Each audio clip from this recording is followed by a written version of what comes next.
Hello, friends. From family good morning messages to fake university messages, WhatsApp has become the most popular messaging app in the world these days. It has more than 2 billion monthly active users. That means 25% of people worldwide use this one app. But have you ever thought that this app is completely free to use? There is no ads. So this WhatsApp company, where does it earn money from? In today's video, they understand what is the business model of WhatsApp.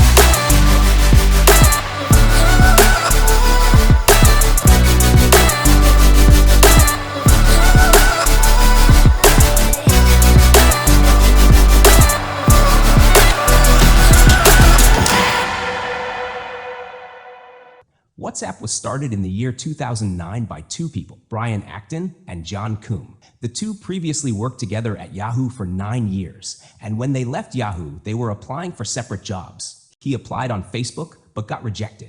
He applied on Twitter and was rejected from there as well. In fact, in 2009, there was also this big famous tweet of Acton. When they wrote that, "I applied for a job on Twitter, they rejected me." But there's still a long way to go. Even after being rejected by Facebook, he tweeted this. Ironic, because just 5 years later, Facebook bought WhatsApp for $19 billion. Before that, it is interesting to know from where they got the idea to create WhatsApp. So John Coombe used to go to the gym a lot, and when he went to the gym, he realized that his friends were calling him, but he couldn't pick up the call. Calls used to be missed. Then they thought that there should be an app that can tell the status that I am in the gym now. So my friends can see the status already and understand that I am in the gym, so don't call me now. So based on this basic idea, they created an app called WhatsApp. Notably, there was no messaging in this app. You could not send messages to anyone, like you can send messages on WhatsApp these days. This app was just WhatsApp. WhatsApp comes from the word what's up. You ask someone what's up, how are you? So you could just tell your situation. That means that only you could tell your status on this app. Initially, this app was created only for this purpose, but gradually they realized that some people were using the status thing like messages. Means you changed your status. I am doing this. So your friend saw your status and said, well, I'm doing it. So you changed your status again in his reply and said that now I am starting to do the third thing. In this way, people started using it like messages. Then they thought, why not make it like a messaging service as well? And this idea became a great success. Because at that time, in the time of 2009, there was only one other app on which you could do messaging for free. And that app was BlackBerry Messenger by BlackBerry, BBM. The problem was that you had to have a BlackBerry phone. So only people using a BlackBerry phone could use this BBM. And here this gap was filled by WhatsApp. People who were using other phones saw that we also need such a free messaging app. And WhatsApp was that app. Within a few days, more than 2 lakhs were downloaded.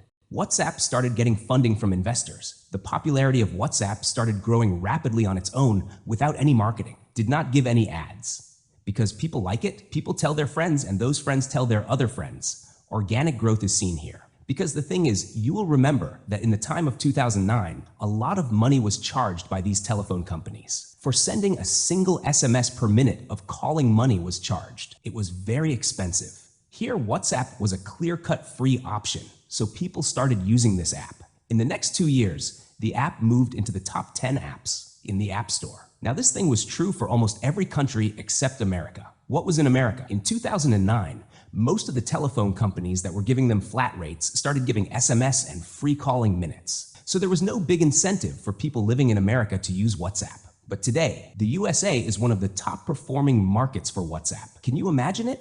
WhatsApp got its growth from European, Asian, and African countries. Well, talking about money, WhatsApp didn't cost much to run in the early days. They had a small and simple team who built the app. Neither they were spending on marketing nor were they spending on giving ads. So the biggest cost that was being incurred for running WhatsApp was the cost of sending SMS, which WhatsApp sends verification text. Whenever a new user logged in, he had to send 1 SMS per user to send the verification text. In those days, that was the biggest expense for him. Now, where did they get the money from? He had some investments. Seeing their success, more companies wanted to invest in WhatsApp. She used to give them money in exchange for buying shares, but investments were not happening that fast. So he thought of a new business model. WhatsApp charged 99 cents, $1 per year, charging its users to use the app. You heard it right. WhatsApp is no longer a free app. In fact, they started charging $1. But despite this, The user experience of their app was so good. The app was working so well and new features were being added from above. Like now you could send photos from WhatsApp, so their growth was continuous. By 2011, their app had become the top app in the App Store. Acton was very clear about one thing. He had pasted a note on his table. No ads, no games, no gimmicks. They did not want to put any add-ons on WhatsApp, nor did they want to add any redundant features, which had no purpose. They just wanted to keep their app simple and to the point. An app is made for messaging, and in this one task, the app should be so excellent that no other app can compete with it. People should use it. His $1 business model was very successful. Within just 3 years, WhatsApp became a profitable company. Whatever money they earn, they spend it on their small team to add new features to WhatsApp. If there were problems with the software, they could be fixed, and to create a reliable messaging app. He said, "Our product is our passion. Your data isn't in the picture. We have no interest in collecting your data."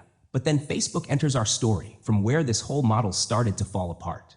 By the way, Mark Zuckerberg has been trying to buy WhatsApp since 2012. But in February 2014, the deal was finalized and WhatsApp was bought for $19 billion by Facebook. And all the employees who were working inside WhatsApp now become Facebook employees. By the way, WhatsApp founders also had a meeting with Google CEO Sundar Pichai, but his deal with Google could not be finalized. Facebook was so desperate to buy WhatsApp because Facebook Messenger's biggest competition was WhatsApp itself. And by 2014, several other messaging applications had emerged in competition, such as WeChat, Kik, Line, and Viber. Facebook saw that if WhatsApp is bought here, there will be no one left in the competition of our company Facebook, Messenger, plus WhatsApp. And also, WhatsApp has so much user data, and we can use this data to earn money, because Facebook runs its company by selling data. After this deal, both Acton and Coombe, the founders of WhatsApp, became overnight billionaires. If you are wondering what was their rationale behind selling WhatsApp, so Facebook CEO Mark Zuckerberg told them that we must buy WhatsApp, but even after buying it, we will allow WhatsApp to operate independently, so we will not interfere in your work, so they agreed. It's a great deal to hear that we got the money here and didn't have to compromise on our values. But this story does not have a happy ending, because Facebook and WhatsApp saw constant expansion in the following years. Team of WhatsApp, founders of WhatsApp. The way Facebook was pressurizing them. In January 2016, it was reported that WhatsApp has removed its $1 fee, and WhatsApp has become a free application again. The reason behind this is said to be that there were many countries that did not have credit cards, so they could not pay the $1 fee, and many people could not afford it. Here, making this app free helps to develop even more user base. So they thought, if we have to expand to more users now, we want more people to use our app, so we have to make the app free now. Now the question arises whether the business model should be applied here, how to earn money. It was said at the same time that WhatsApp will try to partner with businesses and find a source of revenue from there. At the same time, the pressure on Mark Zuckerberg was increasing from his investors. $19 billion have been spent on WhatsApp. In some way, money will have to be earned from them. Somehow it has to be shown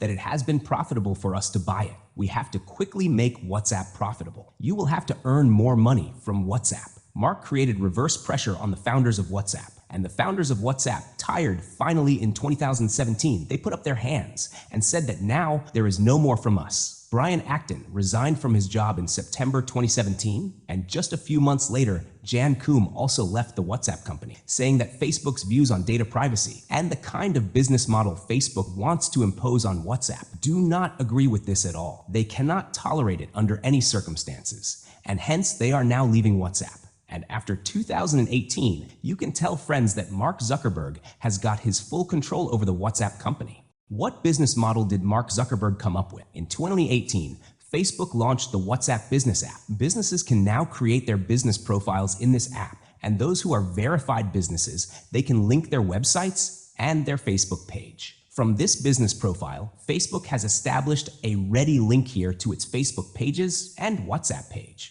So people who go to these business profiles can go through it on Facebook. Already made a good option to promote Facebook here. Any new users who go to the business profile can go to the Facebook page with just one click. Now though, this WhatsApp business application is completely free to use, but WhatsApp makes money from the business API. API stands for Application Programming Interface, basically a medium through which multiple applications can communicate with each other or perform a function or task. Let me explain with an example. So when you book a taxi from Uber, then you must have seen the map that is displayed on Uber. This map has Google's watermark, So basically, Google Maps is providing its service to Uber so that Uber can show him a map on its app. So it's not like Google created Uber. What's happening here is Google Maps is providing its API to Uber, providing its application programming interface. Similarly, WhatsApp is starting to sell its API to businesses if businesses want to be able to automatically respond to queries when many customers write to them on WhatsApp, so they can do it. But if they use WhatsApp's API, they can also sell shipping confirmations, appointment reminders, and event tickets to their customers. The model of making money is if businesses reply within 24 hours. So sending that message is free to them. But if they have to reply after 24 hours, then they have to pay a small fee for that. And how much is this fee? This is a separate fee for different countries. But in the stable, you can see what the fees are in different countries. For North America, it is 0.0076 euros. For the first 250K messages, which is around $0.008. You may ask the question, who are these businesses? Who are also starting to use these services? The answer, friends, is companies that deal with millions of customers, like airline tickets, or travel tickets, or movie tickets, or any major banks. So the big companies using WhatsApp Business API are Singapore Airlines, Booking.com, Uber, Make My Trip, Netflix. These are some examples. Now, Facebook doesn't stop here, friends. Facebook is also looking for ways to earn more money from WhatsApp. So launch a service on WhatsApp Pay where you can earn money from it. Although WhatsApp Pay will be free for common people to use, businesses will have to pay a flat fee of 3.99% for every transaction. This app doesn't work in America, but in 2020, WhatsApp Pay was launched in India and Brazil. A total of 2.6 million transactions have been done on WhatsApp, $119,303 worth of those. Apart from this, Facebook is thinking of bringing ads to WhatsApp. You will be able to earn more money. It is being planned that the statuses in WhatsApp will be added to it. Now, if we talk about the total, friends, how much revenue WhatsApp generates for Facebook, we don't have detailed info available because WhatsApp is a part of Facebook company. So that's why Facebook doesn't show a separate revenue breakdown of WhatsApp. An estimate was made by Forbes in 2017 when WhatsApp had 1.3 billion users. He had said that on average revenue, a user WhatsApp can generate from $4 to $12. WhatsApp, which is the American division, earned a total revenue of $8.16 lakh in the year 2019, and their profit was reported to be only $68,000. $4.09 lakh were spent by him in giving salaries to employees, $1.55 lakh in legal fees and professional fees in promoting the business. It is estimated that more than 1 million businesses in America use the WhatsApp Business app, and 5 million businesses use it worldwide. As more and more businesses are using WhatsApp to sell their products and services, here comes the concept of WhatsApp commerce, where many businesses have emerged that are just using WhatsApp to sell their products. In April 2020, Facebook invested $5.7 billion in Reliance Jio. After this deal, JioMart, which is Reliance's e-commerce platform, started using WhatsApp to make transactions. So if you see, WhatsApp is being made a product here on which things will be sold and bought, on which payments will be made, and on which you can now also see ads in the next time. Apart from this, what is the plan of Mark Zuckerberg regarding the data of WhatsApp? We don't know much, but we definitely know that there was a huge controversy regarding the privacy policy of WhatsApp recently. People question how WhatsApp data will be used in the future. Many people allege that Facebook will use this data to make more money. Time will tell, but I hope you find this WhatsApp story interesting and informative. See you in the next video. Thank you very much.